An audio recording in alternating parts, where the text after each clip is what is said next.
Welcome back to my YouTube channel study learner. तो ये 8 दिसंबर 9 दिसंबर और आज की जो क्लास है उसका रिवीजन है फुल पत्ती वाली क्लास का।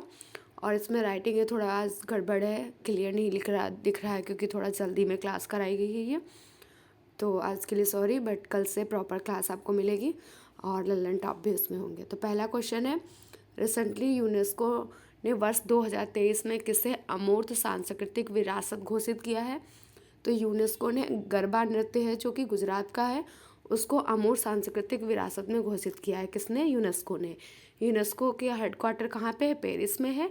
और इसकी अभी रिसेंटली बैठक कहाँ पे हुई है? तो इसकी बैठक बोत्सवाना में हुई है। बोत्सवाना की राजधानी कसाने है। कालाहारी मरुस्थल है यहाँ, ये भी है जो बोत्सवाना में है।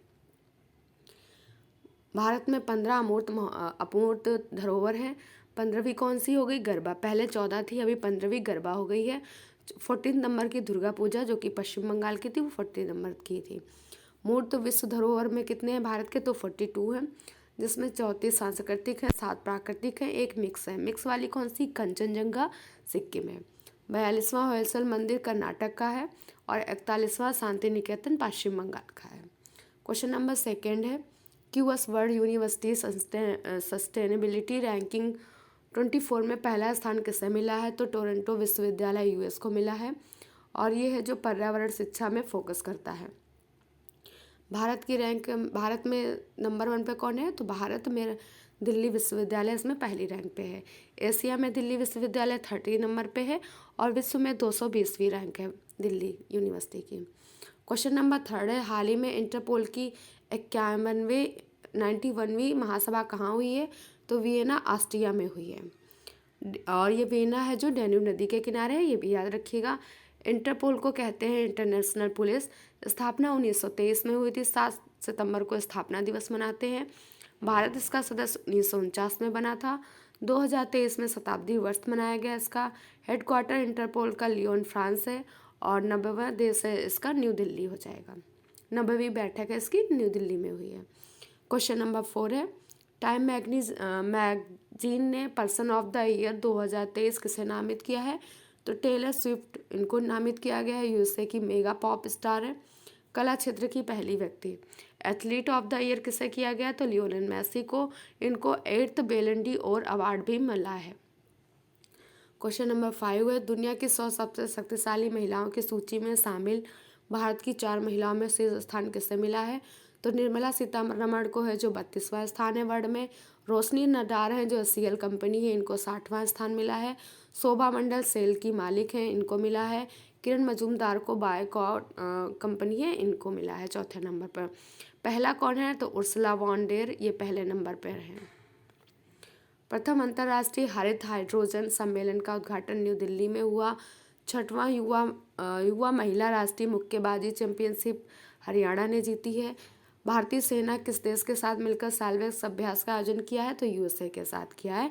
नौसेना अभ्यास है और भारत और यूएसए के साथ वज्र प्रहार भी होता है। कॉप इंडिया भी इंडिया और यूएसए के मध्य होता है। ट्विटर का प्रतिद्वंदी मैसेजिंग ऐप कौन सा है? थ्रेड है। ये लॉन्च किसने किया? तो मेटा ने लॉन्च किया है। चीन के बेल्ट एंड रोड इनिशिएटिव से अलग होने की घोषणा किसने की है? तो इटली ने की है। 2 दिसंबर 2023 में इसने घोषणा की है। BRI क्या है? तो बेल्ट एंड रोड इनिशिएटिव इसका फुल फॉर्म है। OBOR, one belt one road है, ये चीन का है और चीन द्वारा इसको स्टार्ट किया है। क्यों किया गया? तो चीन के जो माल है उसको पहुँच यूरोप और अफ्रीका तक पहुँचाना, ये इसका उद्देश्य है। विश्व निवेश रिपोर्ट 2023 किसने जारी की है? तो UNCTAD ने जारी की है। और इकामारा परियोजना उड़ीसा में लॉन्च की गई है। भारत ने 2024 के लिए T20 की बैठक की अध्यक्षता किसको सौंपी है? ब्राज़ील को। FTH हॉकी प्रो लीग का खिताब किस देश की पुरुष टीम को जीता है? तो FIH हॉकी प्रो लीग का खिताब है जो नीदरलैंड के पुरुष टीम ने जीता है। EPR क्रेडिट पाने वाला देश का पहला नागरिक निकाय कौन है? तो इंदौर है। क्वेश्चन नंबर 7 है, काला बुरागी ओपन टेनिस 2023 का पुरुष एकल वर्ग का विजेता कौन है? तो ये है काला बुरागी ओपन टेनिस 2023 का विजेता है राजकुमार रामनाथन और इन्होंने हराया किसको है? डेनिस पिसलर को, ऑस्ट्रिया के थे, इनको हराया है। काला बुरागी टेनिस 2023 की है। चंद्रशेखर पाटिल स्टेडियम कर्नाटक में इसका आयोजन किया गया है। भारत का पहला वैदिक थीम पार्क वेदवन कहाँ पे बना है? यूपी नोएडा में है। मो जंगल जामी योजना उड़ीसा की है, आदिवासी समुदायों के वन अधिकारों को बढ़ावा देने के लिए। महिला सम्मान बचत प्रमाण पत्र योजना किसकी है? तो बीओआई पहला बैंक ऐसा बन गया है। गुणवत्तापूर्ण शिक्षा उपलब्ध कराने के लिए प्रोजेक्ट रेल किसने स्टार्ट किया है? प्रोजेक्ट रेल झारखंड द्वारा स्टार्ट किया गया है। गारंटी बजट किसने पेश किया है? कर्नाटक गवर्नमेंट ने पेश किया है। चर्चा में रहे हनुक्का त्यौहार का संबंध किससे है? तो हनुक्का जो फेस्टिवल होता है यहूदी धर्म से रिलेटेड है, दिसंबर माह में होता है और ये 8 दिन तक चलता है हनुक्का त्यौहार। 2023 का लोकमान्य तिलक पुरस्कार नरेंद्र मोदी जी को मिला है। केर पूजा महोत्सव है जो त्रिपुरा में होता है। दुनिया का पहला मीथेन संचालित रॉकेट जूके 2 किसने लॉन्च किया है? तो जूके 2 है जो लॉन्च किया है चाइना ने। ये दुनिया का पहला मीथेन संचालित रॉकेट है, इंपॉर्टेंट है ये। रक्षा मंत्री राज सिंह ने हिंदुस्तान एरोनॉटिक्स लिमिटेड के क्षेत्रीय कार्यालय का उद्घाटन कहाँ पे किया है? तो ये मलेशिया में किया है। तो ये थे 8 दिसंबर के, या ये है 9 दिसंबर के क्वेश्चन। तो यूएसए के विदेश मंत्रालय ने किसे अंतर्राष्ट्रीय भ्रष्टाचार रोधी चैंपियन पुरस्कार से सम्मानित किया है? तो निखिल डेको। निखिल डेको है जो भ्रष्टाचार के विरोध में आंदोलन चलाने के लिए ये पुरस्कार दिया गया है। भारत का सबसे बड़ा बहुपक्षीय अभ्यास तरंग शक्ति का आयोजन है जो राजस्थान में किया गया है। तरंग शक्ति का आयोजन वायुसेना का है। Global Indian icon of the year award मेरी कॉम को मिला है। एशियन कबड्डी चैंपियनशिप 2023 की विजेता टीम भारत है। $3 ट्रिलियन का बाजार पूंजीकरण हासिल करने वाली दुनिया की सबसे मूल्यवान कंपनी एप्पल हो गई है। दुबई में आयोजित भारत की पहली महिला कबड्डी लीग की चैंपियन टीम कौन है? तो उमा कोलकाता। हुआ कहाँ पे था? दुबई में हुआ था।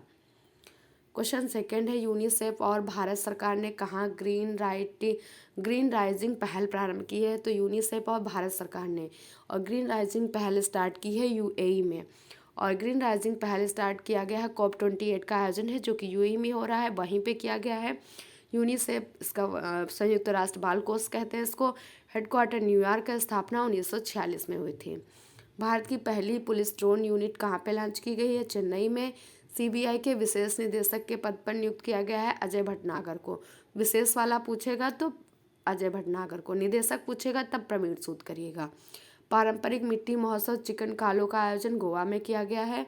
वैश्विक शांति सूचकांक 126वां स्थान है भारत का। और विश्व स्वास्थ्य संगठन ने किस कृत्रिम मधुरक को संभावित कैंसर कारक पदार्थ घोषित किया है? तो कार्सिनोजन को किया है। मौद्रिक नीति समिति ने रेपो दर कितनी निर्धारित की है? तो 6.5% निर्धारित की है। एमपीसी यानी कि मौद्रिक नीति समीक्षा स्थापना 2016 में हुई। एमपीसी की अर्जित पटेल कमेटी के तहत की गई थी। साल में 6 बार इसकी समीक्षा होती है। उद्देश्य होता है कि जो मुद्रास्फीति को है जो 4 ± 2% पर कंट्रोल रखना। रेंज इसकी 2 से 6% होती है। कुल 10 सदस्य इसमें 6 होते हैं। 3 सदस्य आरबीआई के होते हैं, 3 सदस्य भारत सरकार के होते हैं। भारत के नीरज चोपड़ा ने लुसाने डायमंड लीग में कौन सा पदक जीता है?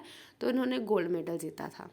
भारत का पहला घरेलू स्तर पर निर्मित परमाणु रिएक्टर का रिसेंटली वाणिज्यिक परिचालन कहाँ स्टार्ट किया गया है? तो गुजरात के काकरापार में। भारत की अध्यक्षता में हुए 23वें संघाई शिखर सम्मेलन में अतिथि कौन सा देश है? तुर्कमेनिस्तान है। ग्लोबल शतरंज लीग के पहले संस्करण का आयोजन कहाँ पे हुआ है? तो दुबई में हुआ है। खाद्य और कृषि संगठन FPO का महानिदेशक क्यू डोंग को बनाया गया है, इंपॉर्टेंट है बहुत ही। और जो खाद्य और कृषि संगठन है इसकी स्थापना 16 अक्टूबर 1945 को हुई थी। रोम और इटली में इसका हेडक्वार्टर है। जूनियर विश्व मुक्केबाजी चैंपियनशिप 2023 कहाँ पे हुई है? आर्मेनिया में हुई है। भारत ने इसमें 3 गोल्ड, 9 सिल्वर, 5 ब्रोंज जीते हैं। टोटल 17 मेडल भारत ने जीते हैं। ग्रामीण विकास मंत्रालय ने महिला एसएचजी उत्पादकों के बेचने के लिए कौन सा मोबाइल ऐप लॉन्च किया है? ई-सरस ऐप लॉन्च किया है। केंद्रीय गृह मंत्री अमित शाह ने अक्षर रिवर क्रूज कहाँ लॉन्च किया है? अहमदाबाद, गुजरात में। विश्व प्रसिद्ध श्रावणी मेला कहाँ पे स्टार्ट हुआ है? झारखंड में। SAFF बंगबंधु फुटबॉल चैंपियनशिप 2023 की विजेता कौन है? तो SAFF बंगबंधु फुटबॉल चैंपियंस विजेता है भारत। पतली प्लास्टिक थैलियों पर प्रतिबंध लगाकर पहला देश कौन बन गया है? तो न्यूजीलैंड बन गया है। और न्यूजीलैंड के PM क्रिस्टोफर लक्सन हैं। कैश फॉर क्यूरी आरोप पर लोकसभा से किसे निष्कासित किया गया है? तो मोहिया मोइत्रा को किया गया है। टीएमसी के सांसद हैं, पैसे लेकर अपनी लॉगिन आईडी से सवाल पूछने का आरोप इन पर लगाया गया है।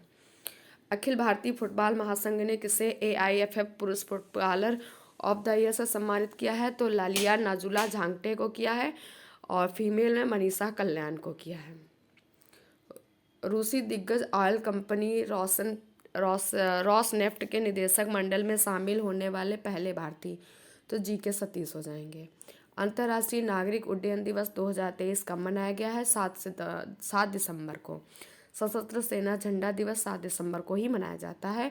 और अंतर्राष्ट्रीय नागरिक उड्डयन की इस बार की थीम है विमानन विकास के लिए नवाचार को बढ़ावा देना। विश्व मृदा दिवस 5 दिसंबर को मनाया जाता है। भारत के साथ चुनावी सहयोग के लिए किस देश ने समझौता किया है? पनामा ने किया है। छठा अर्बन 20 महापौर शिखर सम्मेलन अहमदाबाद गुजरात में हुआ है। P20 यशोभूम दिल्ली में हुआ है। उबीनास ज्वालामुखी विस्फोट कहाँ पे हुआ है? पेरू में हुआ है। इसकी राजधानी लीमा है। दुनिया की पहली मानव रोबोट प्रेस कॉन्फ्रेंस का आयोजन जिनेवा में हुआ है। नेक्स्ट क्वेश्चन है, ब्रिटिश सरकार ने बीबीसी के नए अध्यक्ष पद पर किसे नियुक्त किया है? डॉक्टर समीर शाह को। रिप्लेस इन्होंने किसको किया? डॉक्टर रिचर्ड शाह को किया है, रिचर्ड शार्प को। युवा वर्ल्ड चैंपियनशिप में रिकवर श्रेणी में स्वर्ण पदक जीतने वाले पहले भारतीय तीरंदाज पार्थ सोलंकी हैं। और अंतर्राष्ट्रीय खगोलीय संघ ने किस भारतीय पेशेवर उल्का वैज्ञानिक के नाम पर क्षुद्र का नाम रखा है? तो अश्वनी शेखर नाम है। और बास्टर डे परेड भारत की तीनों सेनाओं ने भाग लिया। किस देश में आयोजित किया गया था बास्टर डे परेड? तो फ्रांस में आयोजित किया गया था 14 जुलाई को। भारत और यूएसए ने किसके खिलाफ ऑपरेशन बॉर्डर स्वॉर्ड का आयोजन किया है? तो नशीली दवाओं के रोकने के लिए लॉन्च किया गया है ऑपरेशन बॉर्डर स्वॉर्ड, भारत और यूएसए ने किया है। अब है 11 दिसंबर के करंट के अफेयर्स का क्वेश्चन। पहला क्वेश्चन है, वैश्विक जलवायु परिवर्तन सूचकांक में भारत को कौन सा स्थान मिला है? तो 7वां मिला है। इसमें पहले, दूसरे और तीसरे पे कोई भी स्थान नहीं है। चौथे स्थान पर डेनमार्क है। और कौन सी संस्था जारी करती है? तो जर्मन वॉच संस्था है, ये सूचकांक जारी करती है। लास्ट नंबर पर इसमें सऊदी अरब है। क्वेश्चन नंबर 2 है, इसके लल्लन टॉप के क्वेश्चन आज नहीं हो पाए बट कल से प्रॉपर क्लास होगी। तो वर्ष 2023 के अंत में एटीपी रैंकिंग में शेष स्थान नोवाक जोकोविक को मिला है और फीमेल में ईगा स्वीटक को मिला है। और नोवाक जोकोविक ने जो 2023 में तीन ग्रैंड स्लैम हुए, ऑस्ट्रेलियन, फ्रेंच और यूएसए, इसमें भी इन्होंने ही विनर हैं। क्वेश्चन नंबर 3 है, संयुक्त राष्ट्र सुरक्षा परिषद के गाजा में युद्ध विराम के प्रस्ताव पर किसने वीटो किया है? तो यूएसए ने किया है। यूएनएससी में 15 सदस्य होते हैं, जिसमें 5 स्थायी होते हैं, 10 स्थायी होते हैं। जो 5 स्थायी होते हैं उन्हें ही वीटो देने का अधिकार होता है। क्वेश्चन नंबर 7 है, 27वां अंतर्राष्ट्रीय निवेश सम्मेलन 2023 का मेजबान देश कौन है? तो भारत है, पहली बार कर रहा है। और ये आयोजन कहाँ पे होगा? यशोभूमि सेंटर दिल्ली में आयोजन होगा इसका। क्वेश्चन नंबर 5 है, अंतर्राष्ट्रीय मानवाधिकार दिवस 2023 कब मनाया गया है? तो 10 दिसंबर को, क्योंकि 10 दिसंबर 1948 को यूएनओ में मानवाधिकार घोषणा पत्र जारी किया गया था। इस बार की थीम है freedom, equality and justice for all. Chhattisgarh के नए सीएम कौन होंगे? तो विष्णुदेव साय हैं जो छत्तीसगढ़ के नए सीएम होंगे। मिजोरम में 40 सीट हैं, जिसमें 27 सीट पर जीपीएम पार्टी ने जीता है। लाल दुहोमा इसके सीएम हैं, कहाँ के? मिजोरम के। तेलंगाना के सीएम रेवत रेड्डी हैं, यहाँ पे सीटें 119 थी, 64 पे कांग्रेस ने जीता है। छत्तीसगढ़ में 90 सीट थी, 54 सीट पर बीजेपी है। विष्णु साय सीएम हो गए। क्वेश्चन नंबर 7 है, 26 पूर्वी क्षेत्रीय परिषद की बैठक कहाँ हुई है? तो ये बिहार में हुई है। क्वेश्चन 8 है, महालक्ष्मी योजना और राजीव आरोग्य स्वास्थ्य योजना किसने स्टार्ट की है? तो तेलंगाना ने स्टार्ट की है। स्वास्थ्य योजना है, स्वास्थ्य योजना में 10 लाख का बीमा मिलेगा। और महालक्ष्मी योजना है जो राज्य में जो बसें चलती हैं, यानी कि तेलंगाना में वहाँ पर जो महिलाएं यात्रा करेंगी उनको निःशुल्क यात्रा दी जाएगी। क्वेश्चन नंबर 9 है, भारतीय नौसेना ने अकादमी केरल में नियोजित सेलिंग रेगाटा का एडमिरल कप 2023 का विजेता कौन है? तो इटली है। होस्ट केरल कर रहा है। केरल का कौन सा जिला? जीमाला में किया गया है। रनर इसका भारत है। क्वेश्चन नंबर 10 है, किस केंद्र शासित प्रदेश संबंधी आरक्षण विधेयक और पुनर्गठन विधेयक 2023 पारित किया गया है? तो जम्मू कश्मीर में पारित किया गया है। इसमें है जो कश्मीरी पंडित थे उनको अधिकार दिलाने के लिए। और पहले विधानसभा की सीटें जो वहाँ पे थी 107 थी, अब कितनी हो जाएंगी, 114 हो जाएंगी। मनोनीत सदस्य की संख्या 2 थी, अब 5 हो जाएगी। और 80 सीटों की संख्या 7, और एसटी की सीटों की संख्या 9 होगी, पहली बार ये होगी। जम्मू के लिए 43 हैं सीटें, और कश्मीर के लिए 47 है, और 24 सीटें हैं जो पीओके के लिए रिजर्व की गई हैं। तो ये थे 9 और 8 और 11 दिसंबर के करंट अफेयर्स के क्वेश्चन। इसका पीडीएफ आपको टेलीग्राम चैनल पर मिल जाएगा, लिंक डिस्क्रिप्शन में दिया गया है, वहाँ से आप इसे डाउनलोड कर सकते हैं। और कल से इसकी प्रॉपर क्लास होगी, तो वीडियो को देखने के लिए थैंक यू सो मच।